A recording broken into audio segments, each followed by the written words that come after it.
Congressman, great to see you again. Just want to take a couple minutes and kind of catch up with you a little bit and kind of see how things have been going for you out there. And I know it's been a couple weeks, and kind of give us an overall kind of assessment of how things have been going for you when you first got out there. We know it's exciting. We've got the office. It's 213 Cannon, so I hope if you're in Larimer County, northern Colorado, that you'll stop by the Cannon office and drop in and say hello, and we can give you a tour of the Capitol. We've got a great staff set up in Fort Collins, an office in Greeley and Sterling, so northern Colorado is well represented by people who really know what's important to the people of the 4th Congressional. What have been some of the maybe some of the immediate challenges for you in your short time out there so far? You know, we have so much to do from the standpoint of getting our economy moving forward, to start creating jobs again, and really, if you look at our debt and deficit, how we're going to deal with that, and what we're going to do to get our nation's books back into order.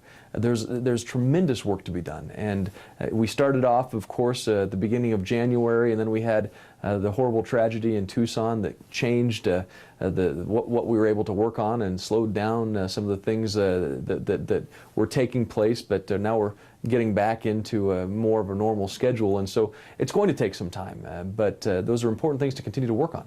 I help lead the fight to cut our congressional budgets by 5%, saving millions of dollars every year. I have co-sponsored a balanced budget amendment, and we'll continue to work on ways to cut spending and bring our debt back down. I know that and speaking of Congresswoman Giffords, I know that she was transferred, out of the hospital today to go down to Houston for rehabilitation. Kind of what has been the feeling around DC now? Kind of is everybody really kind of paying attention to what's going on with her?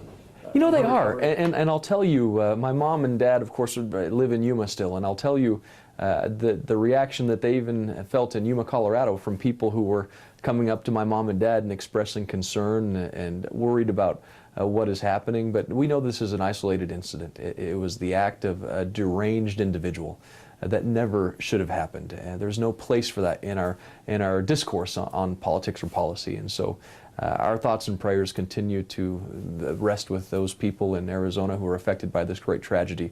But it certainly has, it does impact the way people act and behave. But in the long run, we know that we are a strong nation, and that we will continue to serve the people of this country as we always have.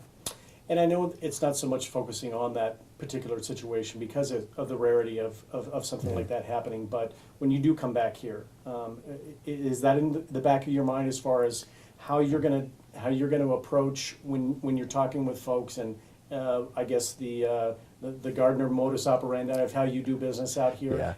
You know, it won't affect the way we do business. I think we just have to be smart, prudent, and take those reasonable precautions that anybody would when you go into a circumstance that is unknown. And so we're going to continue to meet with people around the 4th Congressional District, hold town meetings.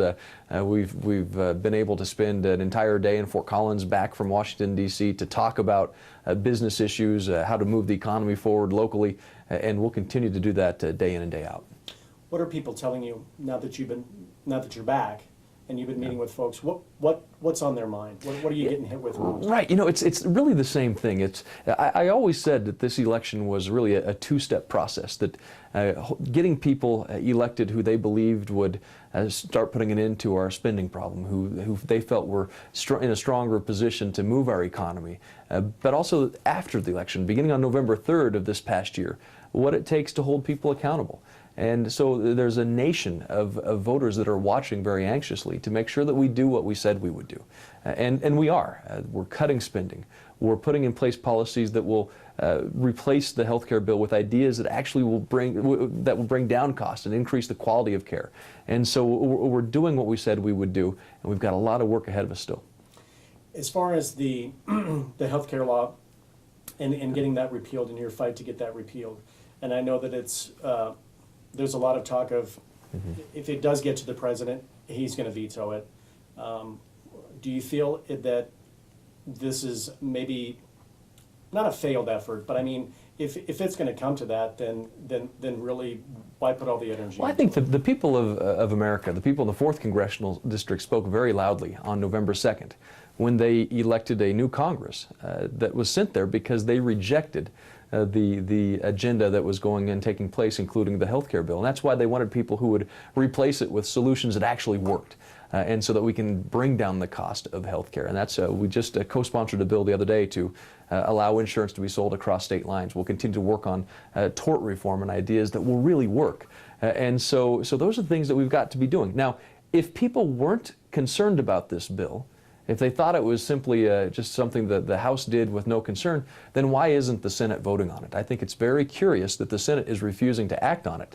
I think there are a number of senators that are looking at the bill and would vote yes to repeal and replace it with solutions, and that's why it's not going for a vote in the Senate. What would you say would people need to hear from you on that would convince them that the replace of the healthcare law would be that they would be on board? You know, if you look at the numbers, this healthcare bill is going to cost about $2.6 trillion. Individual mandates, a slew of hundreds, over 100 new agencies, bureaucracies that are going to be put between the patient and their doctor and the healthcare that they receive. And if you look at the solutions that we're bringing forward, some of them were some of the ideas that we have were the only solutions that the CBO said would actually reduce the cost of healthcare. And so if you put aside the rhetoric and you put aside the partisan politics and you look at it from the standpoint of what can we do to improve our healthcare system, then our ideas are going to work. And we know that because we've already seen from the Congressional Budget Office that they will work. When we had the debate, the question that I had asked was, what was the top priority for you going into, going to Right. DC, and that was jobs. Yeah. And you had reinforced that when you got there. Kind of where are you with that, specific to the 4th Congressional District, in really trying to move that ahead Right. so that we get back on track? Well, absolutely, and we've met with business leaders throughout the 4th Congressional District, and we ask a simple question. What would it take for you to hire one more person? What would it take for you to expand and to really get back on track? And so we're meeting with people around the 4th Congressional District. We're working on legislation that will enhance ability to start moving forward in their business, their personal businesses, or to start their own businesses, but also looking for ways to relieve people from the burdensome regulations that are strapping a lot of businesses right now and keeping them from moving. When you go back Monday, what are you doing when you get back? Yeah, on this week we'll have our first hearing before the Energy and Commerce Committee. It's going to be a subcommittee hearing dealing with oversight of the administration's regulatory reform efforts, and so it's a chance for us to really say, all right, you're pushing through a tremendous number of regulations that have a great burden on our economy. They're costing jobs. Why? What are you doing? How can we be responsible toward the environment? How can we make sure that we're responsible actors, but do so in a way that improves our economy instead of taking away from it? Are you having a good time out there in DC? Is it enjoyable for you? We've got a lot of work ahead of us, and we can't even really think about that until we know we have some solutions that are going to make it easier for American families to make ends meet.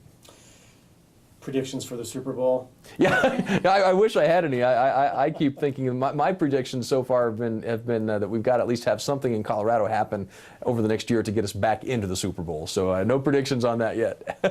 Thank you so much. Appreciate your time. Thank you. Thanks, Tom.